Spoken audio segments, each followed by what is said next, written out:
Hey everybody, this is Abby from Realistic Kitchen and Gardens. Today is Friday, October 10th, and I wanted to show you the turkeys that I got. If you don't follow my Realistic Kitchen and Gardens page, you should, because I announced these the day I brought them home, which I think was, I don't know, last Monday, something like that. So these are midget white turkeys. This is specifically a breed that is meant to get to between 16 to 22 pounds for the toms, and then the hens I think get 10 to 12 pounds. That's live weight. So harvest weight is about 75%. I'm raising these for meat animals to see if I like the animal itself, if I like the yield, how much you need to put into them, that kind of thing. So if I do like them, I will probably get a breeding pair next year as poults potentially. So you can see this one with the very red head is definitely a tom. There's potentially two hens right there in the middle, and then that other back one I think is a tom. Traditionally, I think they're called jakes when they're young. But the toms are obviously the ones you want to raise if you want them for meat. And turkeys traditionally are seasonal breeders, so they'll only breed in the spring. And turkeys are kind of neat because unlike a lot of other male animals, the male will not breed the female unless specifically invited. So one less bit of drama on the farm regarding that. So that's a potential second meat animal other than chickens. Although chickens, I wouldn't necessarily try to breed anything like Cornish cross. I mean, if you're going for a good table bird, you really can't beat Cornish cross, but you do have to play the game of, can I even get this? Can I purchase these? Are they available for when I want them? That kind of thing. Like, I had to purchase my Cornish cross chicks 4 months in advance, which I purposely decided to do. I also cleared the blueberry patch, so they're hard to see, but 1, 2, 3, this one's the hard part because I can see them, but I can't see them on the screen. The first one is like down to twigs. I think it's right there. 1, and then 2. I can certainly see the third one. Blueberries are cool because probably when stressed, but also in the cold, cooler days, they the leaves turn red, obviously. So they're pretty. All right, this is the week that is supposed to be our first frost. We did not get a first frost last night, which is kind of nice. But I did harvest a lot of stuff. I still have plenty of work to do in the garden. Fall is one of those things of both hurry up and wait, and you really have to time things right because some things just won't wait for you.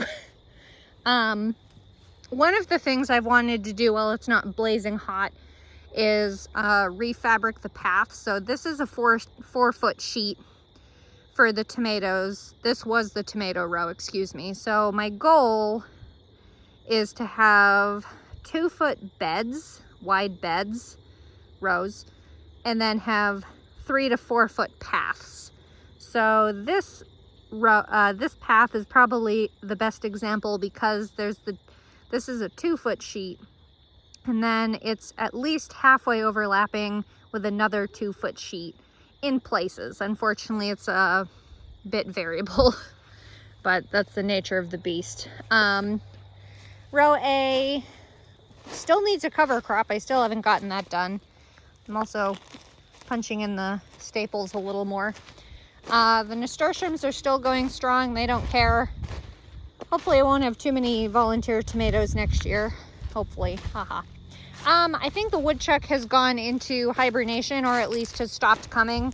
This is the oldest manure, which is what made me think of it. What else? Let me go down the end and then come back. Old wrinkly tomato. Yeah, the nasturtiums are having a good time.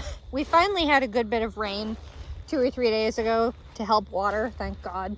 God, we needed it. And then we have Florence bulbing fennel. I have a lot of friends on these. These are black swallowtail caterpillars that I've talked about in the past. They grow mostly on, look at that guy. That guy must be ready about to turn. These guys prefer, technically I think anything in the carrot family. So fennel, dill, carrot itself, parsley. So that's where mine all is on my dill, fennel, parsley, and carrots. So I've got them everywhere. That nasturtium is still struggling. This is the fourth fennel. This one's obviously struggling. Possibly the ground, possibly caterpillars eating it. You know, I don't mind. The bulbing fennel did very poorly. It started out well, and then it germinated well in, I think, July. I direct seeded it July 21st, but it definitely crashed out. I am continuing to refreshingly spray BT, which is a bacteria to control caterpillar pests, specifically cabbage loopers and that thing. I need another staple here. So this is blue ribbon broccoli from Gurney's. Oh, and the BT obviously is very, very localized. Like, my fennel is right there and my broccoli is right there, 3.5 feet apart, and it's not bothered, so you don't have to worry about that. The blue ribbon broccoli is proceeding nicely.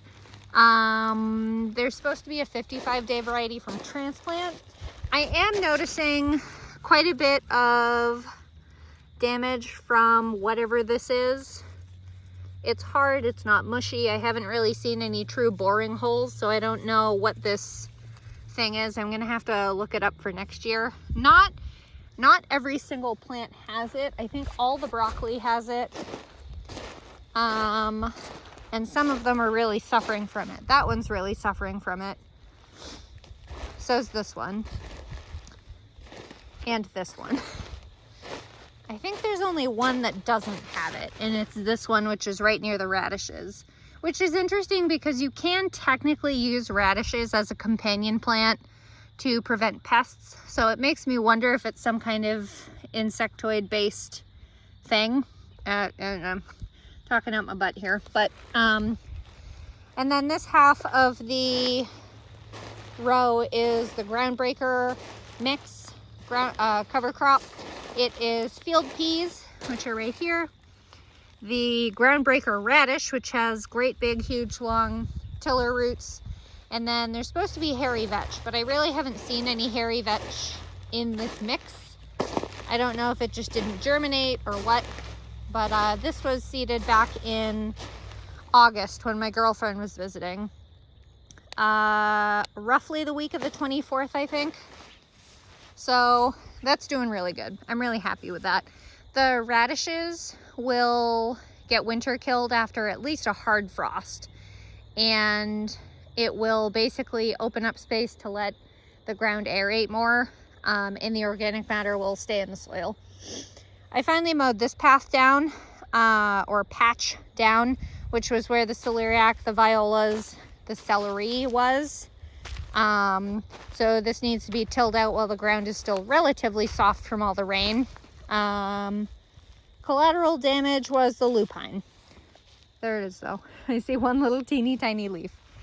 I was debating if I wanted to cut down all the okra and all the peppers. This early jalapeno is still producing pretty well, but they're not really a big crop for me. And I definitely won't grow 2 of them next year. I don't know if I'll grow any of them next year, quite honestly. And then I want you to appreciate, you won't be able to without me turning the camera around really, but The size of this okra is taller than me. This is the first year I've really had some nice okra. The trunks on these are ridiculous. Like, that's bigger than a good number of trees and bushes and shrubs and all that. So I'm gonna have to take a Sawzall to get those down. You know what would be an interesting thought, depending on how woody the stems are, is if I keep the stems for stakes. That'd be cool, because a number of these stems, I mean, if you look at that stem, it comes all the way up. I mean, that would be a little bit narrow for a true stake, but I'll have to keep that in mind. The basil's still trucking. The peppers are still pretending to try to truck, but they've had a hell of a year. As have we all, quite honestly. Bonfire salvia is weirdly still going. Like, I think of this as kind of like a one and done type of plant, but obviously not. I don't know how these produce seeds. I don't know if they're sterile or if the seeds are already gone. I don't know that much about salvia. Is that a seed? Oh, I got it lost in my ring. It might have been a seed. Anyway, continuing on. Herp derp brain. I think I'll just show you. God, this one. This okra is ridiculous. This one is probably at least 6 feet tall. The very tip of that one. And that one for that matter. I'm not against it. I just need to plan a little better. And I certainly, now that I've amended my soil and had a decent year of not a severe drought, I know better of what to plant. I think I had 9 or 10 okra plants. You can really appreciate how huge they are next to the broccoli, because the broccoli is about knee high on me. This broccoli right here. But I definitely don't need this much okra. And you can see all the giant pods on it because they grow so fast. I can't keep up with the pods. And these took quite a while to produce pods, like at a good rate. And by the time it was really producing pods, we were kind of over the whole grilled okra for summer food, that kind of thing. So we're now just stockpiling it for gumbo, basically, over winter. There's this patch, which was where the cucumbers were. This half of the row is where the cucumbers were. I've mowed this down somewhat, and this needs to be tore up and a cover crop planted. I'll probably try to do either Groundbreaker or green manure mix. I haven't really decided yet. Because of the assumed frost, I had plucked all these little melons, that the cantaloupes. There were, I think, 11 of them. And I'm going to just cut them in half and throw them to the chickens. They've loved them. But this row basically can come out. The only thing I'm waiting on, and why I haven't torn it out, is like 2 or 3 butternut squash. This honestly looks ratchet though. I could probably throw that to the chickens. And I harvested also 11 butternut squash yesterday. Most of the mature ones. There's one down the end there, or along the middle, that was green a few days ago, and it's ripening pretty fast. But I don't think it'll ripen in time. This one is also doing the same thing. And that one. I don't know why they're still producing. It's cold. I mean, shoot, it was 40 degrees last night. This side of the trellis is definitely dead. This was butternut squash, pumpkins. There's another little tiny squash. You definitely never ripened, though, before your vine died off. You can tell by how light colored the stem is, or the stem is fully dried. You can tell by how light colored the fruit is. And this one is still green. But anyway, so this whole archway can technically come out, and the garlic is going to be going in this row where the cucumbers were. I'm trying to decide how much garlic I want, because the garlic I grew last year, I don't think I've even touched it yet. I'm still on last year's harvest of garlic. So I don't think I need a whole 60-foot row, surprisingly. Anyway, this was the patch that had the zucchini. I did weed whack out the 3 lavender plants I could find. Still couldn't find elegance, so I have a feeling it got smothered out, which I'm not surprised at. But the turkeys are throwing a fuss. I hear them. Provence lavender, Hidcote, which is throwing off another bud. This, I've said it throughout the entire season, but this is the variety I think you want if you want to grow lavender for flavor's sake and for actual buds, that kind of thing. Provence is much more medicinal type lavender smell, if you know what I mean. This one's more like a classic lavender scent. And this is Munstead, which I was okay with. It didn't impress me. It didn't hold its buds closed very long. So when you saw the buds, you kind of had to harvest them then. Where Hidcote will bud up and have nice dark buds for, I remember them being on here for almost a week once upon a time. This was the spring lettuce patch. I almost said lavender. Lettuce patch that has long been overgrown and I haven't done anything with. And the flower patch, which I'm sure will get killed off by a good hard frost. Cherry Queen Zinnia. There's that one with that double petal mutation that I've been loving. I have it on the list. Don't worry. I'm going to get zinnias like that next year is my plan. We'll see what shows up. And then Strawberry Fields Globe Amaranth. I think I don't see any in bloom blossoms, but I was just thinking of Orange Button Calendula. And then this red gold, what was this? I think it's red gold. Red copper. There we go. Copper, red, copper, purple, because it's purple copper and red copper. These are still going. I love the color of these. If they could stay like this stage, I'd love them a lot more. But alas, they open way up wide and get gnarly and gross and meh. I want to like straw flowers more than what I do. Like they get to this stage and they're just bleh. And then Wild Violet Petunia still doing its thing. Carrots are struggling mostly because I'm letting things eat them. I mean, there's so dang few of them. Like, this is a carrot fully naked. That's a carrot fully naked. I mean, the crop did horribly to begin with, but I'm sure it's these guys, quite honestly. The black swallowtail caterpillars, there's 5 on this one plant that I can see, or 2 plants, sorry. You're on that one, and you're on that one. 1, 2, 3, 4. Can I not count? Did I see another one? Well, there is one more right there, but that wasn't what I was thinking of. 2 on that one carrot. I wonder where these are, and yeah, they're still small. They're a little orange. I could probably harvest them if I really wanted, but they'll keep producing greens. I'm not overly worried. Carrots are really resilient. I'd almost rather feed the swallowtail population than give myself my few measly carrots. God, you're chubby. You're bursting out of your own seams. Whoa, Nelly.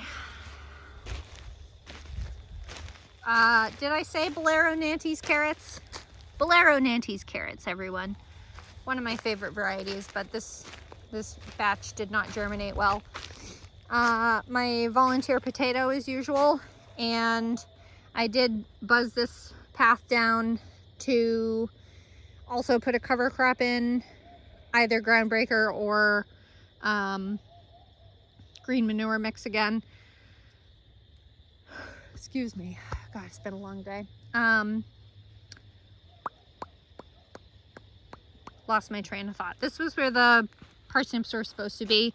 And then that patch is a combo of grass and Groundbreaker mix, which was seeded right about the same time as that patch, but obviously I didn't clear it enough for it to get good grip in. So it's just having a grand old time struggling along. Promise storage cabbage, doing pretty well actually. They're already starting to head loosely, but they are. I think they're a 70-some day variety. Last year I wrote the day length of all the brassicas on the tag, and it was brilliant and it was great, but I, for some reason, didn't do it this year. The kale is coming back well from being nipped from whatever it was that nipped them. Winter boar curly kale and purple moon curly kale. This purple moon is from, I believe it's Renee's. This is a favorite of mine. It's very, very cold hardy. It's pretty hardy in general, honestly, as long as you can keep things from eating it. The spinach is doing excellently, ready to be harvested actually. This is, your name just went right out of my head. Bloomsdale long-standing spinach. So this stuff is definitely ready. Good looking spinach. And in between is, that is specifically Sweet Alyssum. There's more Sweet Alyssum right here. And California poppies. I don't know how cold hardy either of those things are, so we'll see if they'll survive a frost. I don't care if they do, I'm just curious. And then the rest of this row is purple sprouting broccoli. Extremely cold hardy, very productive. I wonder if you're starting to produce a head. Well, I say a head, but they really don't. It's a sprouting broccoli, so it produces these little florets. And the florets on this variety are purple. They're quite gorgeous. That has that weird stem thing too. That one doesn't. These ones fell over really bad last year, and most of these are falling over this year, referred to generally as lodging. I also have some, those are Brussels sprouts. Those are struggling this year too, but it has that too. This one's standing upright.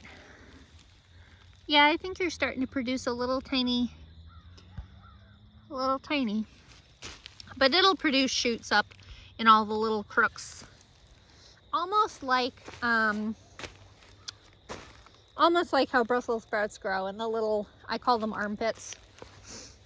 And California poppies are poking up in between too. They reseeded themselves from that flower mix that had been here while the onions were still in. Red Bull Brussels sprouts, a new variety for me from My Gardener.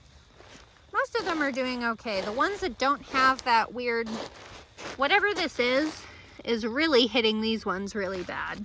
The ones that don't have it are doing fine, except this one who fell over. But most of them are doing pretty good. A lot of baby coral Fountains Amaranth. I don't know if that'll get killed off in the frost. I can only assume so. I feel like amaranth is very hot weather type. Tundra cabbage, looking pretty good. Not quite as progressed as Promise or Tiara when we get there, but Promise is probably the most progressed of the cabbages, which is surprising because I thought it was a lot longer out than Tiara. But this is supposed to be an extremely winter hardy type that the Savoying, the crinkles, are supposed to help prevent frost damage. We'll see, I don't cover anything. And then this is Tiara. Ooh, rock solid head on you, lady. Nice. These were all seeded and transplanted at the same time. Seeded in June and transplanted late August, which was a little late, but here we are. So not bad. You're almost done, which is a shame because I usually plant a lot more Tiara cabbage because it's one of my tried and true.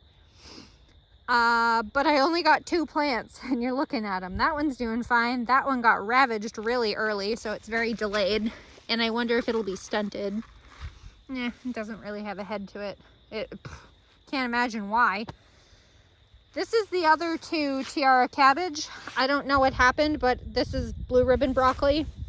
I will bet anything you can think of on the earth that this is blue ribbon broccoli. based on my personal experience with all the seeds I own. And then this is Boscaro, which is a red storage cabbage type. I don't think you're starting to head yet. It's very spread out and lanky. It's a little weird feeling to be a cabbage, but we'll see what happens. I mean, that's what this started to look like until it starts to really produce its big oval. Like you can see these leaves are a little thin and lanky, and then you have these gorgeous big oval leaves. So I don't know. More coral fountains, amaranth in between. And then this is the last variety next to the sunflowers. That is Sylvia Brussels sprouts. Probably not as many plants as Red Bull are affected by this, whatever it is. And I don't think any of the cabbages are affected by that weird hollow stem thing. So I don't know if it's a pest or a disease, but I would think if it's a pest, it would do all the brassicas straight on, or straight, whatever phrase you want to use. But this is Sylvia. This one has that, but this one doesn't. Maybe about the same. That one looks a little better, but about the same. This one doesn't have it. This one got chewed up so bad early on. You can see its little skeleton leaves at the bottom. So it's a little behind. We'll see how that one does. Sylvia is lodging a little bit too. I have two new varieties that have done well locally, and I've had local farmers recommend them to me. I'm gonna try Dagan and Franklin. Both are green, which is fine. I don't really care if they're green or purple. Purple Brussels sprouts just cook to green anyway. So all these Brussels sprouts won't be ready until at least Thanksgiving. I feel like you can actually see a teeny bit of the buds starting in the little armpits in that one. Yeah, you can see a little bud in that one. Cool. We love Brussels sprouts. That's why I grow so dang many of them. I guess I should look at this row too. It's basically empty. Carminate pole bean, you can see a lot of beans on the trellis. I kind of gave up harvesting them because I just ran out of energy for the season. This is way bigger than I would eat, and they're probably, I mean, the pod is basically leathery, and I can move the bean inside. It might very well be just about ready to harvest for seed storage if you really wanted, but no thanks. It did pretty well. I didn't really like God love you, you ridiculous thing. They're endlessly producing. Look at these three littles, and this is a good edible size. This one I would eat. This one's a little lumpy, still a little lumpy. They did get a little janky at the end, probably from lack of water, because I didn't water anything except young seeds this season. I just don't have time for that. There's so little time in the day for me to come out into the garden to begin with. I can't spend all of it watering things like beans, which whatever. Florenza sunflower is well and done, as you can see by all of them all dried up. I did see some seeds and things, seed hulls on the ground. So I have a feeling some birds, yeah, you can see I don't know if the camera will pick it up a good way for you to understand it, but you can see that's a seed, a dry seed, the end of one. And then these are empty little spots. So there's been a seed-eating, most likely bird, most likely goldfinches in here eating the seeds, which is fine. That's why I left them. I don't care. They can have them. It's food for you. That's fine. I like seed eaters a decent amount. Champion of England. I almost said pole bean. Nope. Shelling pea is producing and even dried. I mean, shoot, I could harvest these for soup peas at this point. Either soup peas or The word just escaped me. Yeah. Or saving for seeds, sorry. Brain. There are still a good number of peas that you could probably harvest. Like this one is chock-a-block full. But this would also be a great one to keep for seed because the pod is a good size. It's fully filled out. The plant is still hardy. There doesn't really seem to be any disease. The pods, once they dry, seem to get a little fuzzy with some kind of mold or mildew. But these peas I know will dry either green or yellow. That doesn't really make a difference. These are a little softer too. I wanted to see if I could find a fully dry one for you, but I don't think I can. Bonanza Mix Marigold, by the way, look at all those buds gearing up to open back up.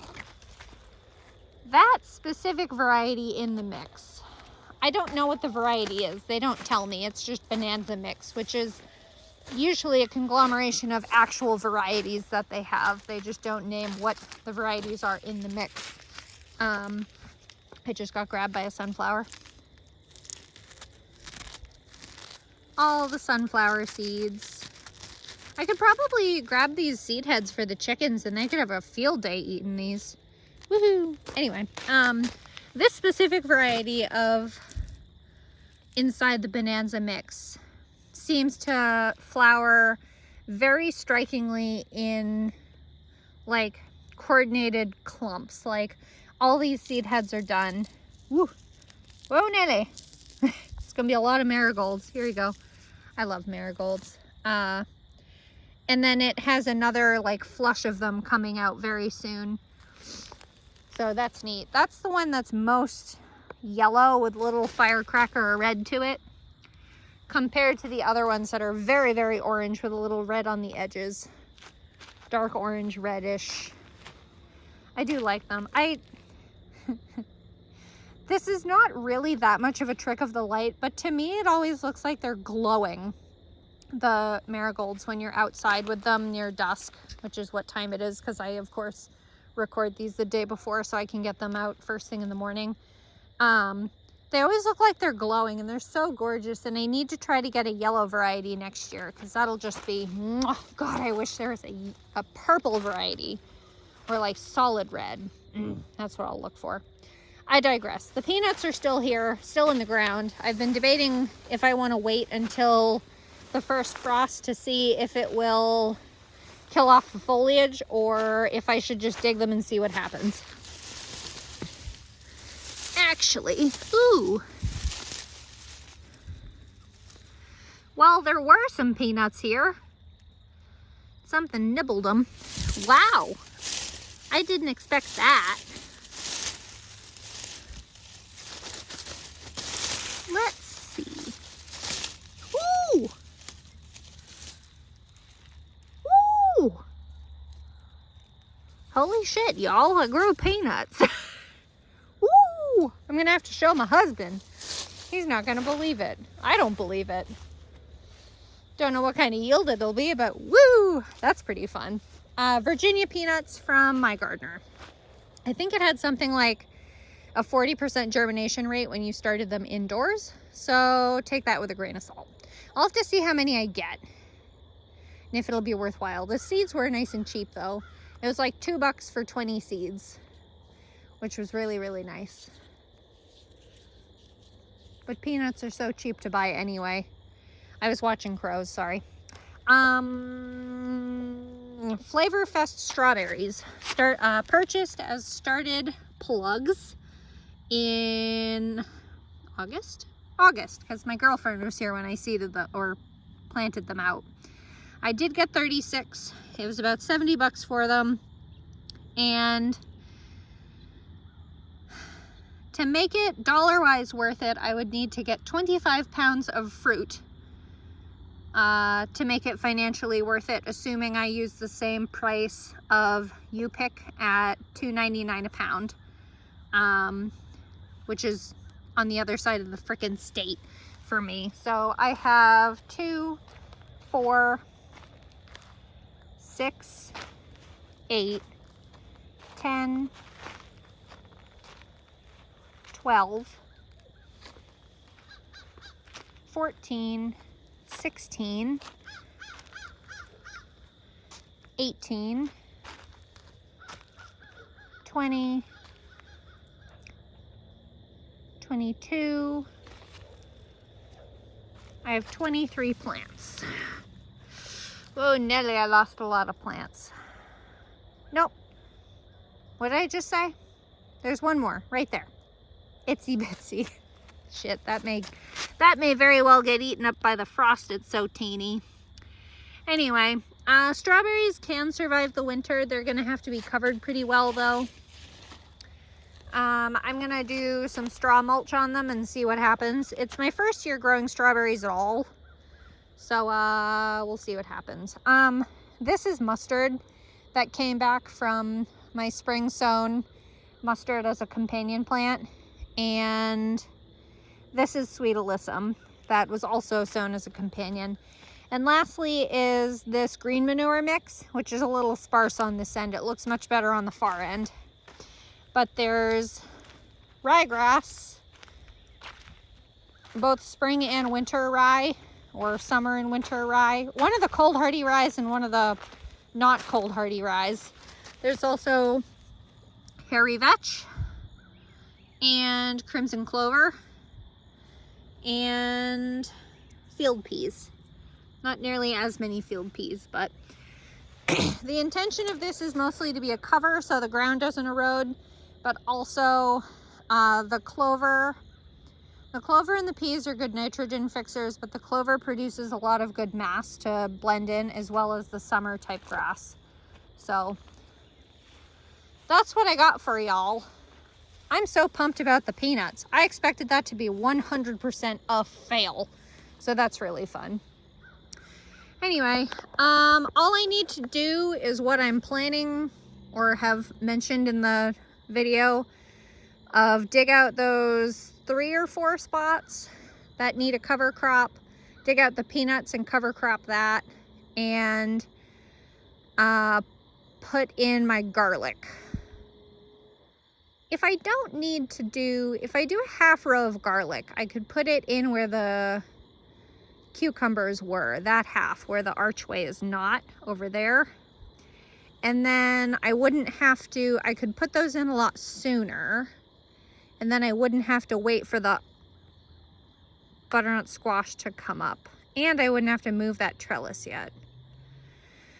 I'll have to look at that, because I also bought 3 or 4 new varieties of soft neck garlic, and I think I kept 3 varieties of hard neck garlic from last year to plant. So I've got plenty of garlic I can try.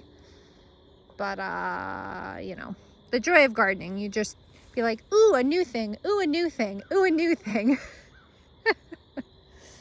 Anyway, if you like this kind of stuff, please like, comment, and subscribe for more.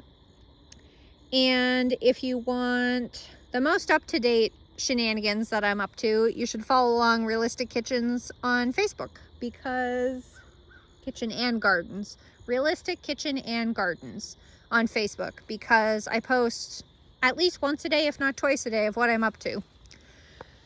And tonight, if I remember to post it, last night for you guys, features my homegrown okra and onion and garlic in gumbo. Anyway, okay, thanks, bye.